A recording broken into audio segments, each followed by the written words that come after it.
In the parable of the sower, the farmer throw the seeds on the ground, Jesus said. Some seed falls on the rocky ground, and they will not grow on a rock, Some seeds fall on the ground, on the soil. They would grow, but then there are weeds on the ground. So the weeds destroy the growing seed. And in our business, those are the people that you planted the idea of our business, of our product, and then they withered because the weeds destroyed them. So you planted the seed of, say, kingdom business, and they go home, and then their wife and then their brother and the sister, they say, no, that's a good product. I saw it on the internet. It's a scam. It killed the seed that you planted. Okay. Some people are good soil.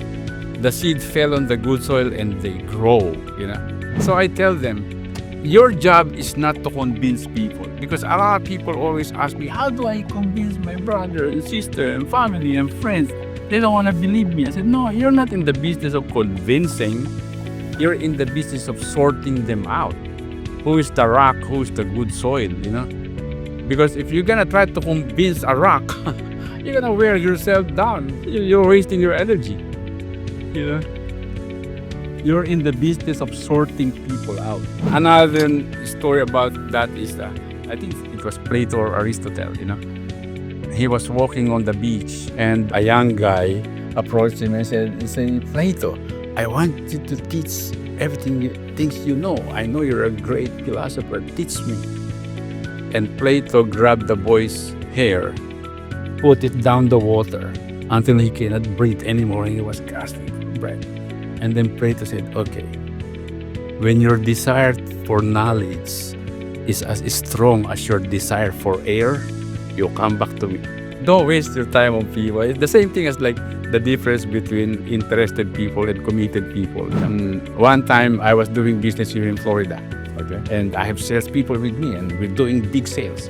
And this young guy at a bar, one of the son of my customers said, Romy, I like your business. I'm interested in your business. The guy's name is John. I'm kind of rude at the time. I was young. I was in early 30s. I said, John, I'm not interested in interested people. He's 25 years old. I'm probably 33. He said, I'm not interested in interested people.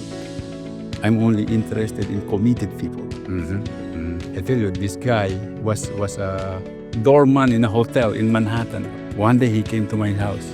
Romy, I really want to learn that business that you're doing. I know you're making a lot of money. You have a lot of salesmen. I really am committed. I just quit my job. Teach me. And he worked with me for I think 2 or 3 years. He said he's committed. And he proved to me he's committed. He quit his job. He said, I have no job anymore. You got to teach me your business. So I took him. I had 2 managers in the office. I made him one of the managers. And because he's young, he's got no people, I put people underneath him. Okay, you manage these people. And I give you override commission on their sales.